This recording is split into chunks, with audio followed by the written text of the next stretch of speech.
Ang ikalawang sulat ni Pablo sa mga taga-Korinto. Unang kabanata.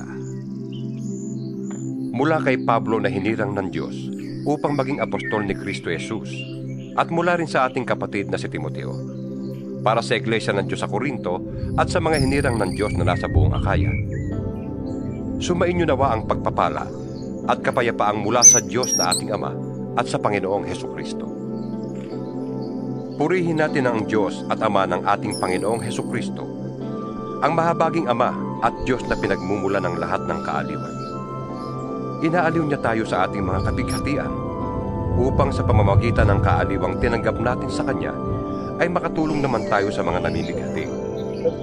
Kung paanong kami nakakabahagi sa maraming paghihirap ni Kristo, may bahagi rin kami sa kaaliwang mula sa Diyos sa pamamagitan ni Kristo.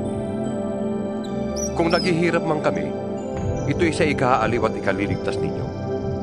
Kapag naaaliw kami, kayo ba'y naaaliw rin at lumalakas upang inyong matiis ang mga kapighatiang dinaranas ninyo tulad namin. Kaya't matibay ang aming pag-asa para sa inyo, sapagkat alam namin kung paanong kahati kayo sa aming kahirapan, magiging kahati rin kayo sa aming kaaliwan.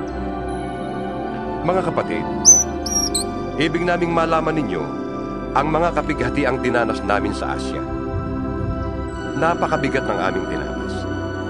Ano pa't akala namin ay mamamatay na kami? Para kaming nahatulan ng kamatayan. Nangyari yon upang huwag kaming manalig sa aming sarili, kundi sa Diyos na muling bumubuhay sa mga patay.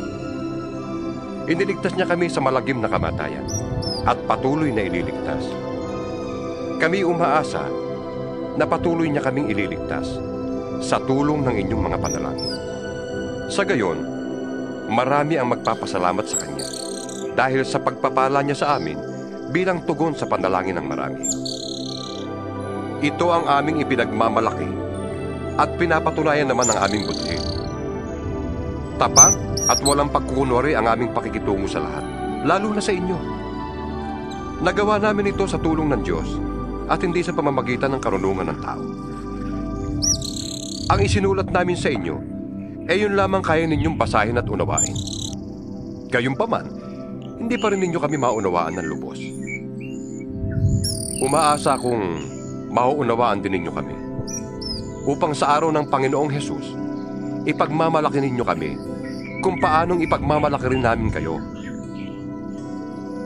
Dahil sa natitiyak ko ito, pinala kong pumunta muna dyan upang mag-ibayo ang inyong kasiyahan. Binala kong dumaan muna dyan pagpunta ko sa Macedonia. At dumaan uli pagbabalik ko galing doon upang matulungan ninyo ako sa pagpunta ko sa Judea. Ako ba'y nagdadalawang isip ng balaking ko ito? Ako ba'y nagpaplanong tulad ng mga taga-sanlibutan na nagsasabing, oo, at pagkatapos hindi naman pala? Kung paanong ang Diyos ay tapat, gayon din ang salita ko sa inyo. Ang oo ko ngayon ay mananatiling oo. Ang anak ng Diyos na si Jesucristo na ipinangaral namin ni Silvano at Timoteo ay hindi oo at hindi. Dahil lagi siyang oo, sapagkat siya ang katuparan ng lahat ng pangako ng Diyos. Dahil sa Kanya, nakakasagot tayo ng amen sa ikaluluwalhati ng Diyos. Ang Diyos ang nagpapatibay sa amin at sa inyo sa pamamagitan ng pakikipag-isa kay Kristo. At siya rin ang humirang sa amin.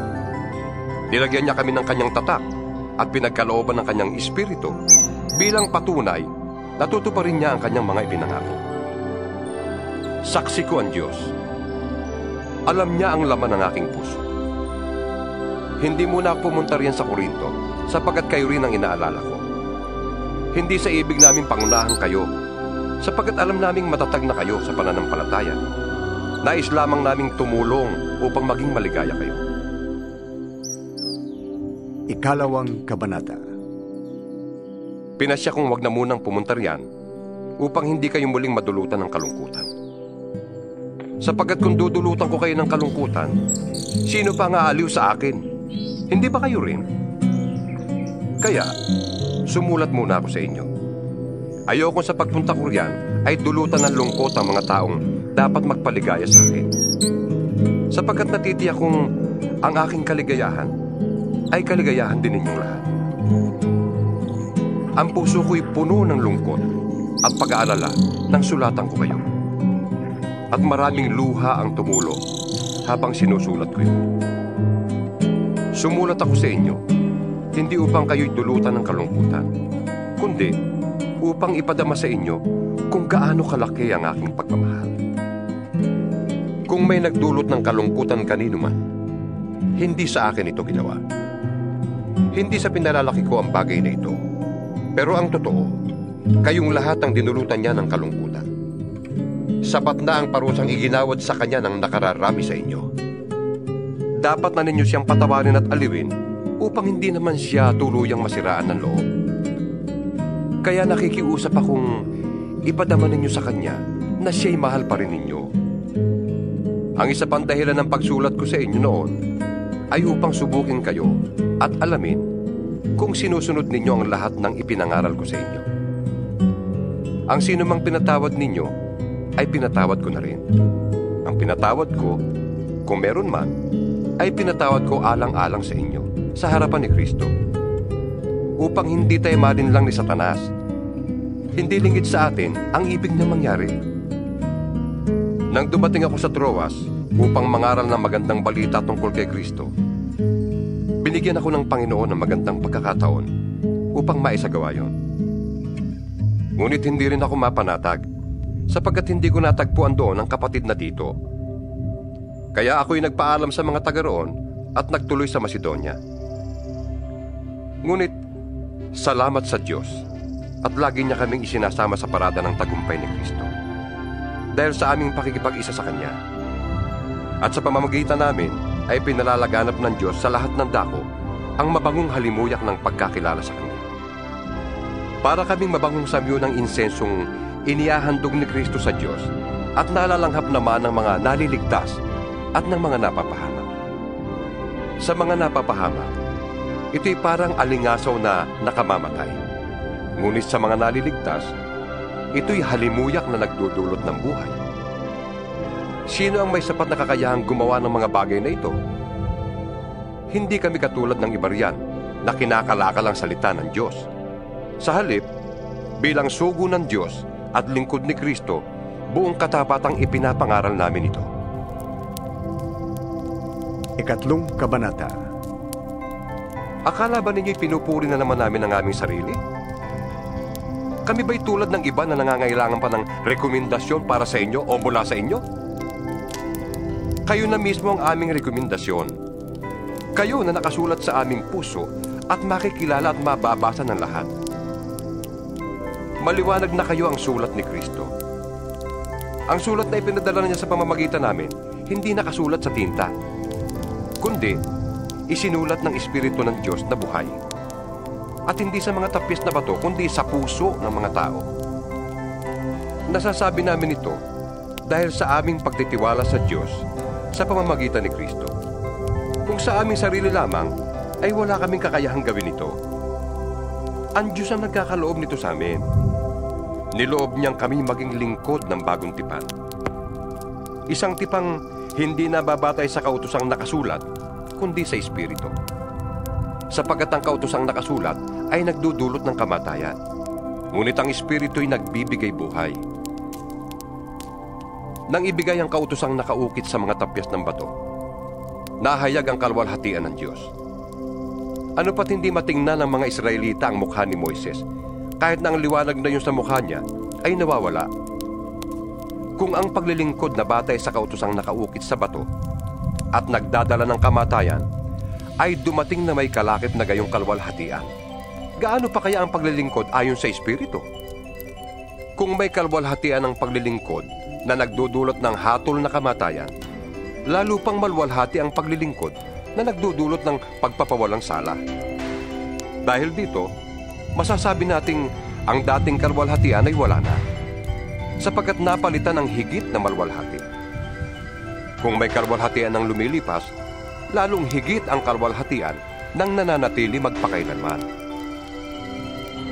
Dahil sa pag-asa namin yan, malakas ang aming loob. Hindi kami tulad ni Moises na nagtalukbong ng mukha para hindi makita ng mga Israelita ang paglipat ng kalwalhatiang yun. Ngunit naging matigas ang kanilang ulo. Kaya't hanggang ngayon nananatili ang talukbong na yon habang binabasa nila ang lumang tipan. Maaalis lamang ang talukbong na yon sa pakikipag-isa kay Kristo. Hanggang ngayon, may talukbong pa ang kanilang isip tuwing babasahin nila ang mga aklat ni Moises. Ngunit kapag lumapit ang tao sa Panginoon, naaalis ang talukbong. Ang Panginoong binabanggit dito ay ang Espiritu. At kung nasaan ang Espiritu ng Panginoon, mayroon doong kalayaan. At ngayong naalis na ang talukbong, nagniningning sa ating mga mukha ang kalwalhatian ng Panginoon. At ang kaningningang yan na nagmumula sa Panginoon na siyang Espiritu ang magbabago ng ating anyo upang lalong maging maningning hanggang maging kalarawan niya. Ika-4 na kabanata. Dahil sa habag ng Diyos, ibinigay niya sa amin ang ministeryong ito, kaya't hindi humihina ang aming loob. Tinaligdan namin ang lahat ng lihim at kahiyahiyang gawain. Hindi kami nanloloko ng mga tao. At hindi namin pinipilipit ang salita ng Diyos. Sa halip, hayagan naming ipinapangaral ang katotohanan. At ito'y alam ng Diyos. Kaya't handa kaming pahatol kanino man. Kung may kalabuan pa ang magandang balitang ipinapahayag namin, ito'y may kalabuan lamang sa mga napapahamak. Hindi sila sumasampalataya sapagkat ang kanilang isip ay binulag ng Diyos ng kasamaan sa daigdig na ito, upang hindi nila makita ang liwanag na magandang balita tungkol sa kalwalhatian ni Kristo na siyang larawan ng Diyos. Hindi namin ipinapangaral ang aming sarili, kundi si Kristo Jesus bilang Panginoon. At kami ay lingkod ninyo alang-alang kay Jesus.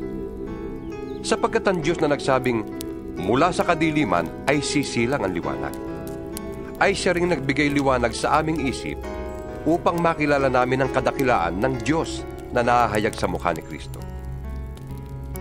Ngunit kaming pinagkalooban ng kayamanang espiritual na ito ay hamak na sisidlan lamang tulad ng mga palayok, upang ipakilalang ang dakilang kapangyarihang ito ay sa Diyos at hindi sa amin. Ginigipit kami sa magkabi-kabila, ngunit di nalulupig.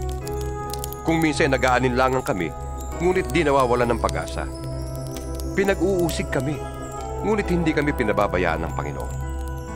Napapabagsak kami, ngunit di tuluyang napapatay. Lagi kong taglay sa aking katawan ang kamatayan ni Jesus, upang sa pamamagitan ng katawan ko'y mahayag ang kanyang buhay. Habang kami ay nabubuhay, lagi kaming nabibingit sa kamatayan, alang-alang kay Kristo, upang sa aming katawang may kamatayan, ay mahayag ang kanyang buhay. At habang ako'y dahan-dahang namamatay, kayo na may nagkakaroon ng buhay. Sinasabi ng kasulatan, nagsalita ako sapagkat ako'y sumampalataya. Sa ganoon ding diwa ng pananampalataya, nagsasalita ako dahil ako'y sumasampalataya. Sapagkat alam naming ang Diyos na muling bumuhay sa Panginoong Jesus ay siya ring bubuhay sa amin kasama niya at magdadala sa atin sa kanyang piling. Ang lahat ng pagtitiis ko ay para sa kapakanan ninyo, upang sa pagdami ng mga nakakatanggap ng mga kaloob ng Diyos, lalo namang dumami ang magpapasalamat at magpupuri sa Kanya. Kaya hindi kami nasisiraan ng loob. Kahit na humihina ang aming katawan lupa, patuloy namang lumalakas ang aming espiritu araw-araw. Ang bahagya at panandali ang kapighati ang dinaranas namin ngayon ay magbubunga ng kagalakang walang hanggan at walang katulad. Kaya't ang paningin namin ay nakatuon sa mga bagay na di nakikita at hindi sa mga bagay na nakikita, sapagkat panandalian lamang ang mga bagay na nakikita, ngunit walang hanggan ang mga bagay na di nakikita. Ika-5 kabanata. Alam natin kapag nasira na ang tordang tinatahanan natin ngayon, ang ating katawang lupa, tayo'y may tahanan sa langit na hindi nasisira. Isang tahanang ginawa ng Diyos at hindi ng tao. Dumaraing tayo habang tayo nasa katawang ito at labis na nananabik sa ating tahanang makalangit, upang kung tayo mabihisan na nito, hindi tayo matagpo ang hubad. Habang nakatira pa tayo sa toldang ito, tayo'y namimigati at dumarai. Hindi dahil ibig na nating iwaksi ang katawang panlupa, kundi dahil ibig na nating mabihisan ang katawang panlangit. Sa gayon, ang buhay na may katapusan ay mapapalitan ng buhay na walang hanggan. Ang Diyos mismo ang nagtalaga sa atin para sa ganitong pagbabago. At ibinigay niya sa atin ang Espiritu bilang katibayan na ito'y matutupad. Kaya't laging malakas ang ating loob. Kahit na alam nating habang tayo narito pa sa katawang lupa, hindi tayo makakapasok sa tahanang inihanda ng Panginoon. Sapagkat namumuhay tayo batay sa pananalig sa Panginoon at hindi sa mga bagay na nakikita. Malakas nga ang loob nating iwanan ang katawang ito na ating tinatahanan ngayon upang manirahan na sa piling ng Panginoon. Kaya naman, ang pinakananais natin ay maging kalugod-lugod sa Kanya. Maging nasa katawan lupa tayo o nasa piling na Niya. Sapagkat lahat tayo'y haharap sa hukuman ni Kristo at tatanggap ng nararapat ayon sa ating mga gawang mabuti o masama nang tayo'y nabubuhay pa sa daigdig na ito. Kaya nga, dahil may takot kami sa Panginoon, sinisikap naming hikayatin ang mga tao na manumbalik sa Kanya. Alam ng Diyos ang tunay naming pagkatao. At inaasahan kong kilalang kilala rin ninyo ako. Hindi sa ibig naming ipagmalaking muli sa inyo ang aming sarili, kundi ibig naming bigyan kayo ng dahilan upang kami maipagmalaki ninyo. Nang sa gayon, ay masagot ninyo ang mga taong walang ipinagmamalaki kundi ang mga nakikita ng mata at hindi ang tunay na pagkatao. Kung kami parang nasisiraan ng isip, yun ay alang-alang sa Diyos. At kung matino naman kami, yan ay para sa kapakanan ninyo. Ang pag-ibig ni Kristo ang naghahari sa amin, sapagkat natitiyak naming may isang namatay para sa lahat, kung kaya't ang lahat ay mabibilang ng patay. Namatay siya para sa lahat upang ang mga nabubuhay ngayon ay huwag nang mabuhay para sa sarili, kundi para kay Kristo na namatay at muling nabuhay para sa kanila. Kaya ngayon, ang pagtingin natin sa bawat tao ay hindi na batay sa sukatan ng tao. Noong una'y ganun ang ating pagkakilala kay Kristo. Ngunit ngayon hindi na. Kaya't kung nakipag-isa na kay Kristo ang isang tao, isa na siyang bagong nilalang. Wala na ang dati niyang pagkatao. Sa halip, ito'y napalitan na ng bago. Ang Diyos ang gumawa ng lahat ng ito. Sa pamamagitan ni Kristo, ibinilang niya tayong mga kaibigan at hindi nakaaway. At pinili niya kami upang mapanumbalik sa Kanyang mga tao. Ang ibig sabihin, sa pamamagitan ni Kristo, ang mga tao'y ibinilang ng Diyos na kaibigan at nilimot na niya ang kanilang mga kasalanan. At kami naman ay inatasan niyang ipamalita ito. Kaya nga, kami sugo ni Kristo. Ang Diyos mismo nakikiusap sa inyo sa pamamagitan namin. Kami nakikiusap sa inyo alang-alang kay Kristo. Makipagkasundo na kayo sa Diyos. Hindi nagkasala si Kristo. Ngunit dahil sa atin, siya'y itinuring na makasalanan upang sa pamamagitan niya ay maging matuwid tayo sa harap ng Diyos. Ika-6 na kabanata.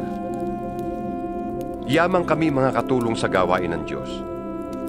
Nakikiusap kami sa inyo na huwag ninyong sayangin ang pagkakataong ibinibigay sa inyo ng Diyos. Sapagkat sinasabi niya, sa kaukulang panahon ay pinakinggan kita. Sa araw ng pagliligtas, sinaklolohan kita. Ito na ang panahong nararapat. Ngayon na ang araw ng pagliligtas. Iniwasan naming makagawa ng anumang ipagdaramdam ninuman upang hindi mapulaan ang aming paglilingkod. Sa halip, sinisikap namin sa lahat ng paraan na ipakilalang kami lingkod ng Diyos sa pamamagitan ng matyagang pagtitiis sa lahat ng uri ng kahirapan, kapighatian at mga kagipitan. Kami hinagupit, ibinilanggo at binugbog. Naranasan namin ang magtrabaho ng labis, ang di matulog magdamag, ang di kumain ng ilang araw. Namuhay kami ng malinis, may kaalaman, pagtitiis at kabutihan, upang ipakilalang kami lingkod ng Diyos sa patnubay ng Espiritu Santo at sa pamamagitan ng aming tapat na pag-ibig. Tapat na pananalita at sa kapangyarihan ng Diyos. Ang pagiging matuwid ang siya naming sandatang panlaban at panangga. Naranasan naming maparangalan at siraan ng puri, ang laitin at papurihan. Kami itinuring na sinungaling, gayong totoo naman ang aming sinasabi. Itinuturing na di kilala, gayong kami kilalang kilala. Itinuturing na mamamatay na, ngunit buhay naman. Pinaparusahan kami, subalit hindi kami namamatay. Inari kaming hapis na hapis, ngunit laging nagagala. Mukhang naghihirap, ngunit pinapayaman namin ang marami. Parang walang-wala, ngunit sagana sa lahat ng bagay. Tapatan ang pagsasalita namin sa inyo, mga taga-Korinto. Ipinakita namin ang aming pag-ibig sa inyo. Hindi namin isinara ang aming puso sa inyo. Kayo nagsara ng inyong puso sa amin. Ako'y nagsasalitang tulad ng isang ama, kaya buksan naman ninyo sa amin ang inyong puso, tulad ng ginagawa namin sa inyo. Huwag kayong makisama sa mga di sumasampalataya. Maaari bang magsama ang katwiran at ang kalikuan? O kaya'y ang liwanag at ang kadiliman? Maaari bang magkasundo si Kristo at si Belial? Ano ang kaugnayan ng sumasampalataya sa di sumasampalataya? O ng templo ng Diyos sa Diyos-Diyosan ng mga pagano? Tayo ang templo ng Diyos na buhay. Siya na rin ang may sabi, mananatili ako at mamumuhay sa piling nila. Ako ang magiging Diyos nila, at sila'y magiging bayan ko. Kaya't lumayo kayo sa kanila. Humiwalay kayo sa kanila, sabi ng Panginoon. Huwag kayong makisama sa anumang karumihan, at tatanggapin ko kayo. Ako ang magiging ama ninyo, at kayo'y magiging anak ko, sabi ng Panginoong makapangyarihan sa lahat. Ikapitong Kabanata. Mga minamahal, yamang ipinangako sa atin ang mga bagay na ito. Linisin natin ang ating sarili sa lahat ng nakapagpaparumi sa ating katawan at espiritu. Sikapin nating mamuhay ng may takot sa Diyos hanggang sa lubusan nating maialay sa Kanya ang ating sarili. Bigyan ninyo kami ng puwang sa inyong puso. Kailan may hindi namin pininsala, siniraan o dinaya ang sino man sa inyo. Sinasabi ko ito hindi upang hatulang kayo, sapagkat gaya ng sinabi ko, mahal na mahal namin kayo at magkasama tayo sa buhay at kamatayan. Lubos ang aking pagtitiwala sa inyo. Lagi ko kayong ipinagmamalaki. Sa kabila ng lahat naming tinitiis, ang nadarama ko'y kaaliwan. Nag-uumapaw sa puso ko ang kagalakan. Nang kami nasa Macedonia, hindi rin kami nakapagpahinga. Panay hirap ang aming naranasan. Labanan sa kabi-kabila at sindakang naghari sa aming puso. Ngunit ang mga nahahapis ay hindi pinapabayaan ng Diyos. Inaliw niya kami sa pagdating ni Tito. At hindi lamang ang pagdating niya ang nakaaliw sa amin, kundi ang kabutihang ginawa ninyo sa Kanya. Ibinalita niya ang inyong pananabik na ako'y makita. Ang inyong kalungkutan at pagmamalasakit sa akin, kaya't lalo akong nagalak. Hindi ko pinagsisisihan ang pagkasulat ko sa inyo, kahit na nalungkot kayo dahil dito. Nalungkot nga ako nang malaman kong nasaktan kayo ng kaunti dahil sa aking sulat.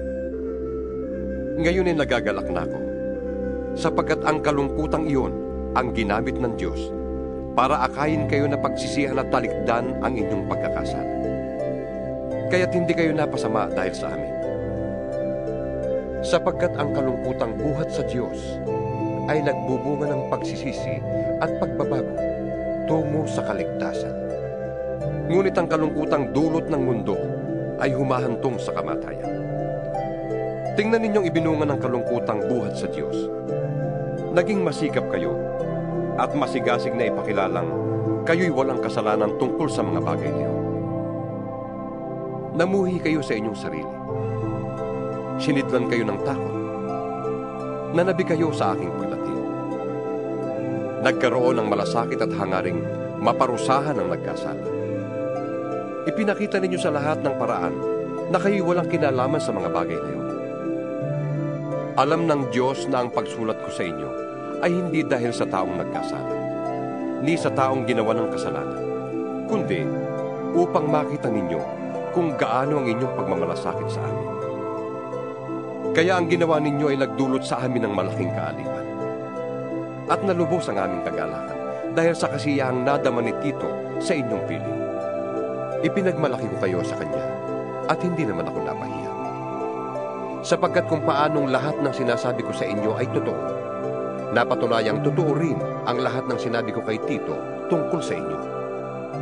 At habang iniisip niya ang inyong pagkamasunurin, lalo naman kayong napapamahal sa kanya, hindi rin niya malimut-limutan ang magandang pagtanggap at paggalang ninyo sa kanya.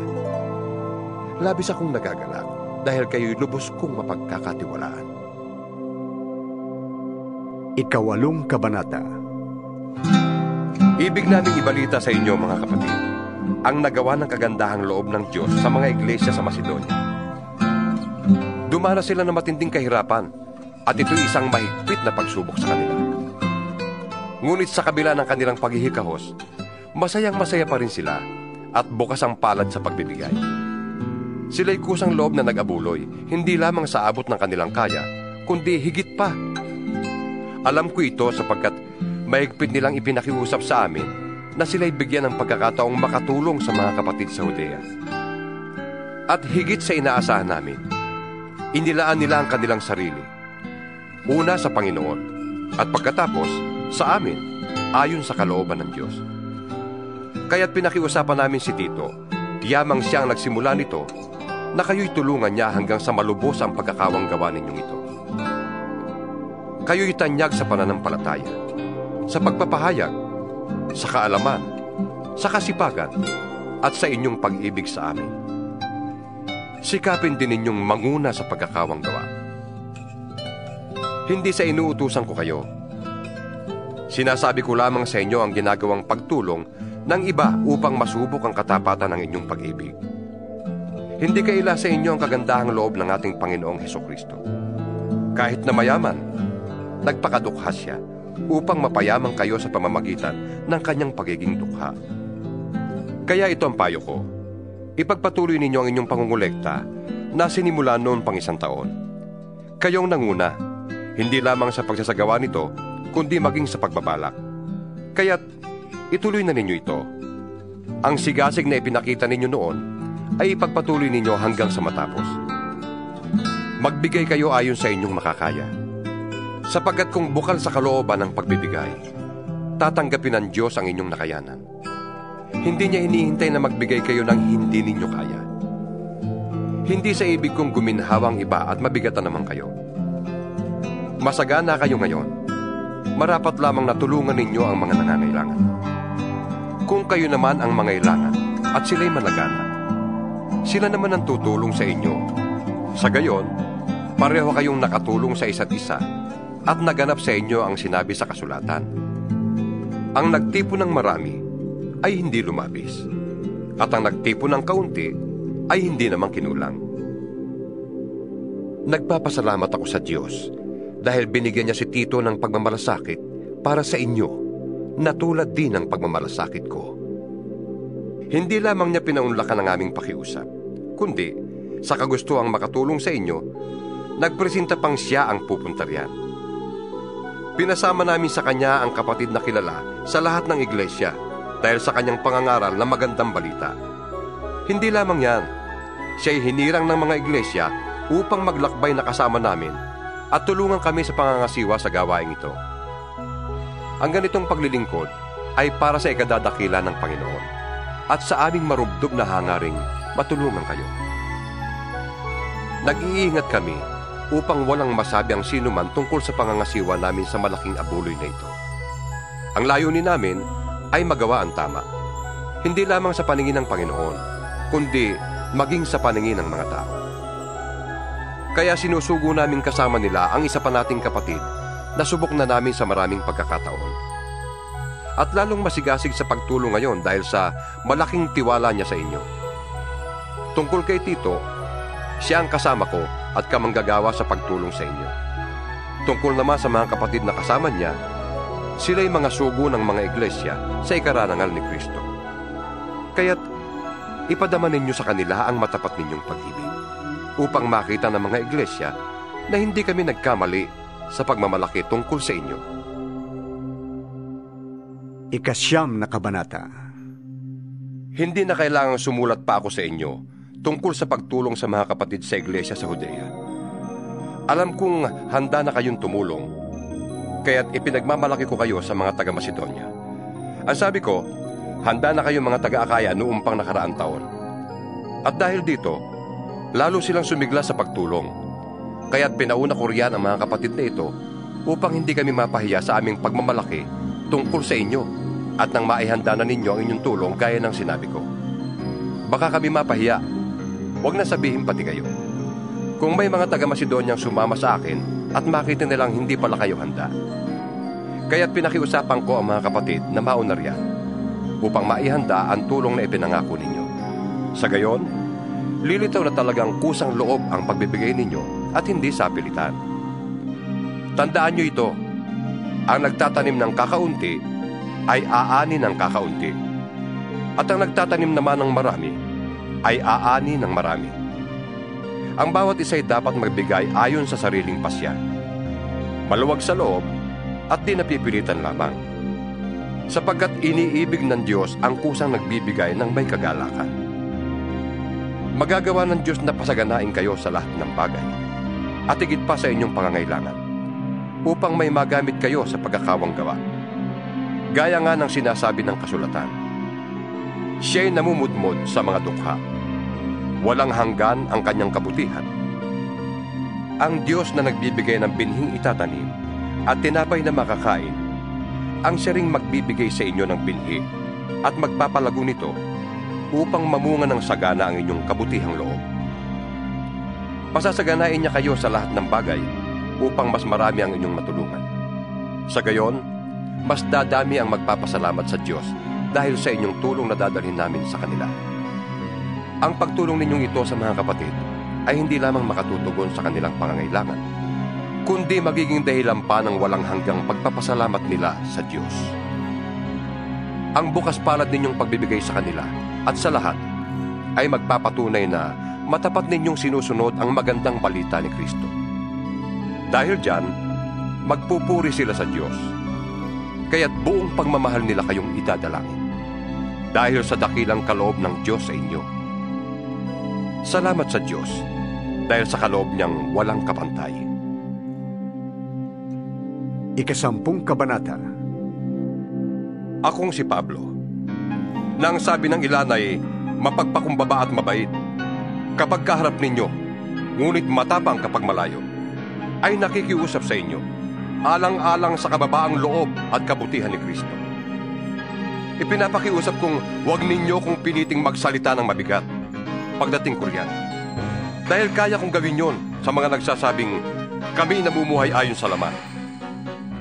Kung nabubuhay man kami bilang karaniwang tao, hindi kami nakikipaglaban ayon sa pamamaraan ng mundo.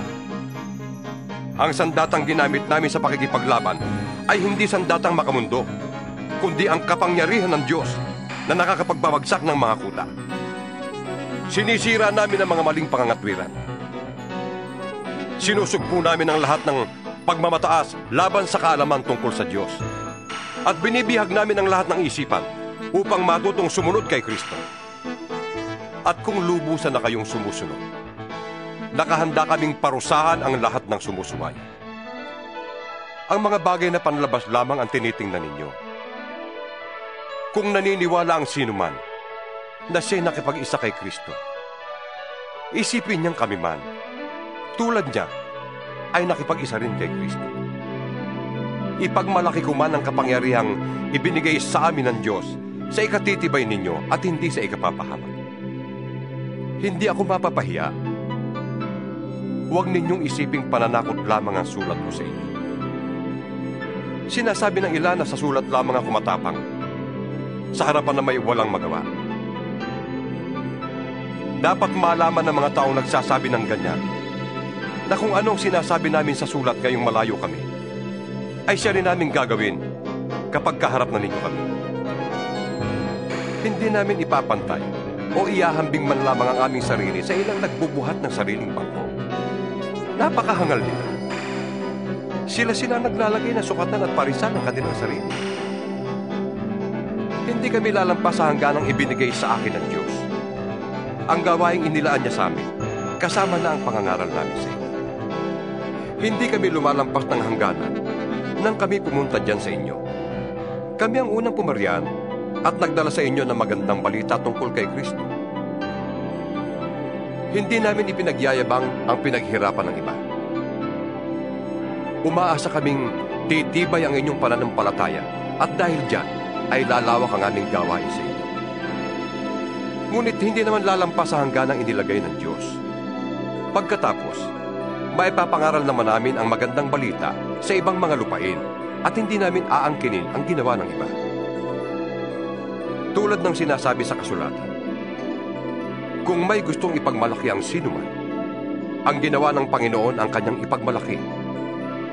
Ang pinaparangalan ng Panginoon ay ang mga taong karapat-dapat sa kanyang kalooban at hindi ang pumupuri sa sarili. 11 kabanata. Ipagpaumanhin ninyo kung ako'y nag-uugaling hangal.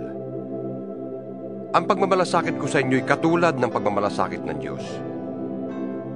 Ang katulad ninyo ay isang malinis na dalagang ipinakipagtipan ko sa isang lalaki.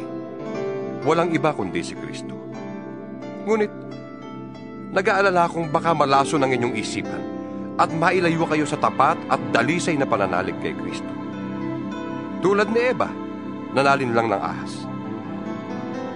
Sapagkat malugod ninyong tinatanggap ang sinumang dumarating at nangangaral ng ibang Jesus kaysa sa ipinangaral namin.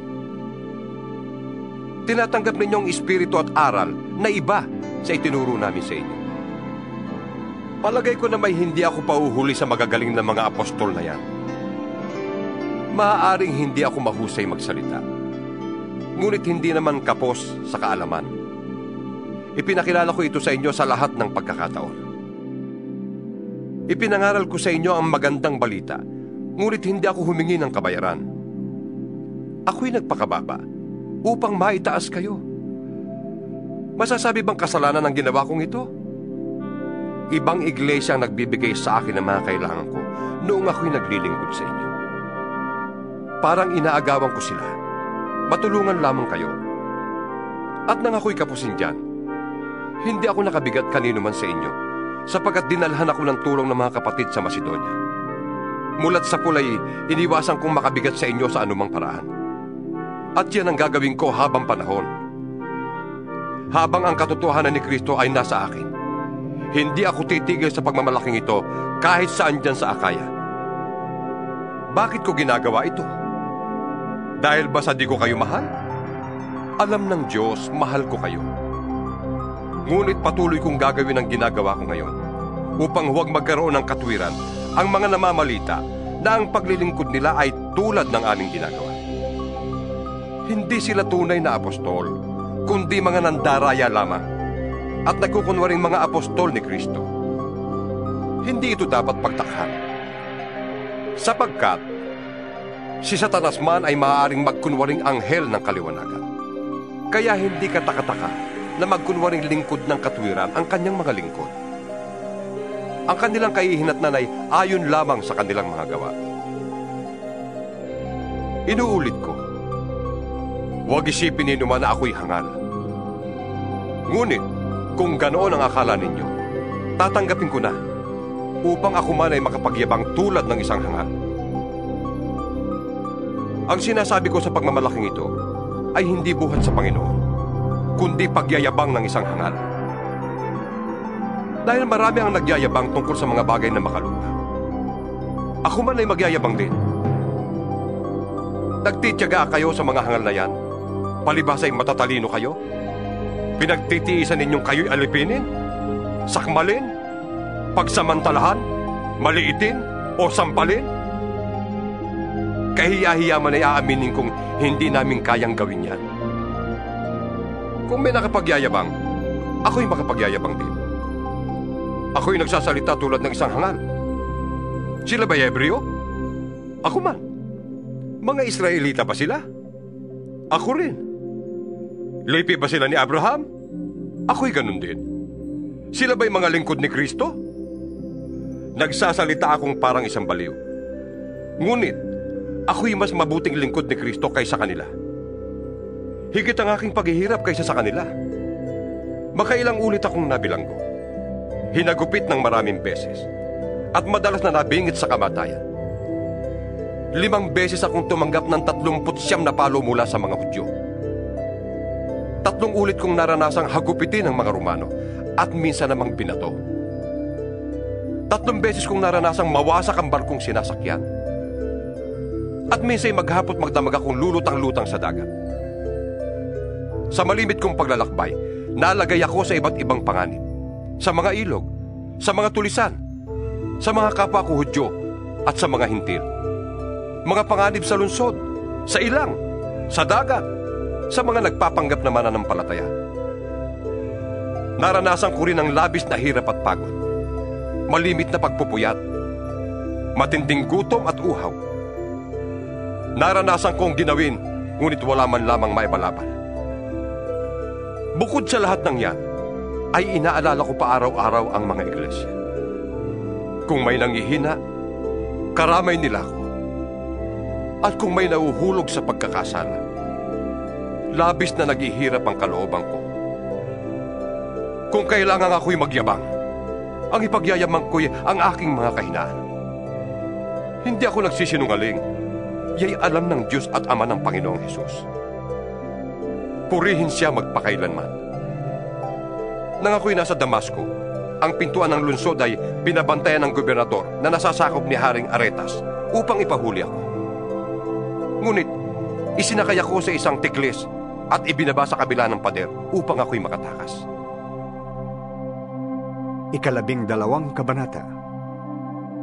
Kailangan kong magmalaki, kahit na wala akong mapapala sa paggawa nito.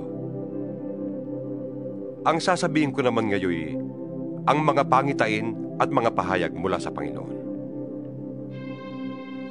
May kilala akong isang Kristiyano na dinala sa 3 langit. 14 na taon na ang nakakalipas.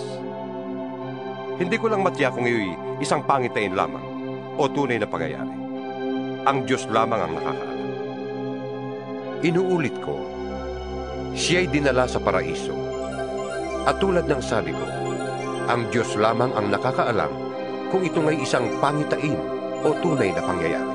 Ang Diyos lamang ang nakakaalam. Nakarinig siya roon ng mga bagay na di kayang ilarawan ng salita at di dapat bigkasin ni Noah. Ipagmamalaki ko ang taong yon at hindi ang aking sarili, maliban sa aking mga kahinaan. At kung ako'y magmalaki man, hindi ako lalabas na hangal, sapagkat totoo ang sasabihin ko. Ngunit hindi ko ito gagawin, sapagkat ayokong mag-isip ang sinuman ng higit tungkol sa akin kaysa kanyang nakita o narinig sa akin. Ngunit upang hindi ko ipagyabang ang kamangha-manghang pahayag ng Diyos sa akin, ako'y binigyan niya ng isang kapansanan sa katawan na nagsisilbing sugo ni Satanas upang pahirapan ako. Nang sa gayon, hindi ako maging palalo. 3 beses kong idinalangin sa Panginoon na alisin ito. Ngunit ganito ang kanyang sagot: ang pagpapala ko ay sapat sa lahat ng pangangailangan mo. Lalong nahahayag ang aking kapangyarihan kung ikaw ay mahina. Kaya't buong galak kong ipagmamalaki ang aking mga kahinaan upang lalo kong madama ang kapangyarihan ni Kristo. Dahil kay Kristo, walang halaga sa akin kung ako may mahina, kutyain, pahirapan, usigin at magtiis. Sapagkat kung kailan ako lalong mahina, saka naman ako nagiging malakas. Ako'y nag-asal hangal, ngunit kayong nagtulak sa akin gumawa niyon. Kayo sana ang dapat pumuri sa akin. Dahil kahit na wala akong kabuluhan, hindi naman ako nahuhuli sa magagaling na apostol na yan. Buong tiyaga kong pinatutuhanan sa inyo na ako'y isang tunay na apostol sa pamamagitan ng mga himala at iba pang mga kamangha-manghang bagay. Paano nakalamang sa inyo ang ibang mga iglesia? Hindi sila nakalamang. Liban sa pangyayaring hindi ako humingi sa inyo ng kahit ano. Ipagpatawad ninyo kung iyon ay isang pagkukulang. Ito ang ikatlong pagpunta ko riyan, at hindi ako makakabigat sa inyo. Kayo ang nais ko, hindi ang inyong ari-arian. Ang mga magulang ang dapat mag-impok para sa mga anak, at hindi ang mga anak para sa mga magulang. At ikaliligaya kong gugulin ang lahat at ihandog pati ang aking buhay para sa inyong kapakanan. Dahil ba sa kayo'y minahal ko ng labis, kaya kaunti ang pagmamahal ninyo sa akin. Alam ninyong hindi ako nakabigat kanino man sa inyo. Subalit sinasabi ng ilan na ako'y tuso at nandaraya lamang sa inyo. Bakit? Pinagsamantalahan ko ba ang inyong kabutihan sa pamamagitan ng mga sinugo ko riyan? Pinakiusapan ko si Tito na pumunta riyan at pinasama ko sa kanya ang isang kapatid. Si Tito ba'y nagsamantala sa inyo? Hindi ba't namuhay kami ayon sa iisang espiritu at iisa ang aming pamamaraan? Akala ba ninyo ipinagtatanggol namin ang aming sarili? Hindi. Nagsasalita kami sa harapan ng Diyos ayon sa nais ni Kristo. Mga minamahal, lahat ng ginagawa namin ay para sa ikabubuti ninyo. Nangangamba akong baka pagpunta ko riyan ay may makita ako sa inyong di ko gusto at kayo naman ay may makita sa akin na di ninyo gusto. Baka ang matagpuan ko'y pag-aaway-away, pag-iinggitan, pag-aalitan, pagmamaramot, pagsisiraan, pagtsitsismisan, pagmamataas, at kaguluhan. Nangangamba ako na pagpunta kong muli riyan, hiyain ako ng aking Diyos sa harapan ninyo. At itatangis ko ang karumihan, pakikiapin, at kahalayang hindi pa ninyo pinagsisihat tinatalikdan. 13 kabanata. Ito ang ikatlong pagpunta ko riyan. Ang anumang sumbong ay kailangang patunayan ng 2 o 3 saksi, gaya ng sinasabi ng kasulatan. Gayong ako'y malayo, inuulit ko sa mga nagkasala. At sa iba pa, ang sinabi ko noong pangalawang dalaw ko. Wala nang patapatawad pagdating ko diyan. Gagawin ko ito upang patunayan sa inyong si Kristo ay nagsasalita sa pamamagitan ko. Hindi siya mahina sa pakikitungo sa inyo, kundi makapangyarihan. Kahit na siya'y mahina ng ipako sa krus, nabubuhay siya ngayon sa kapangyarihan ng Diyos. Dahil sa pakikipag-isa namin sa Kanya, kami mahina rin. Ngunit, sa pakikitungo sa inyo, kami ay mabubuhay na kasama Niya sa pamamagitan ng kapangyarihan ng Diyos. Subukin ninyo ang inyong mga sarili kung kayo'y namumuhay ayon sa pananampalataya. Suriin ninyo ang inyong sarili. Hindi ba ninyo nalalamang nasa inyo si Kristo Jesus? Maliban na lang kung kayo'y mga bigo sa pagsubok. Umaasa akong makikita rin ninyo na hindi kami bigo. Idinadalangin namin sa Diyos na sana'y huwag kayong gumawa ng masama. Hindi upang palabasin kami tama, kundi upang makagawa kayo ng mabuti. Kahit lumitaw na kami mali. Sapagkat hindi namin maaaring kalabanin ang katotohanan. Wala kaming magagawa kundi tanggapin ito. Kami nagagalak na maging mahihina kung kayo naman ay lalakas. Kaya, idinadalangin rin namin kayo'y maging ganap. Isinusulat ko ang mga bagay na ito habang ako'y wala pa riyan, upang pagdating ko ay hindi na kailangan pang magpakita ako ng pagsik sa paggamit ng kapangyarihang ibinigay sa akin ng Panginoon. Ang kapangyarihang ito'y ibinigay sa akin para sa ikatitibay, hindi para sa ikasisira ninyo. Hanggang dito na lamang mga kapatid, at paalam na sa inyo. Sikapin ninyong maging ganap at sundin ninyo ang mga payo ko. Magkaisa kayo, at mamuhay ng payapa. Sa gayon, sasainyo ang Diyos ng pag-ibig at kapayapaan. Magbatian kayo bilang magkakapatid kay Kristo. Kinukumusta kayo ng lahat ng mga kapatid sa iglesia. Naway sumainyong lahat ang pagpapala ng Panginoong Hesukristo, ang pag-ibig ng Diyos at ang pakikipag-isa ng Espiritu Santo.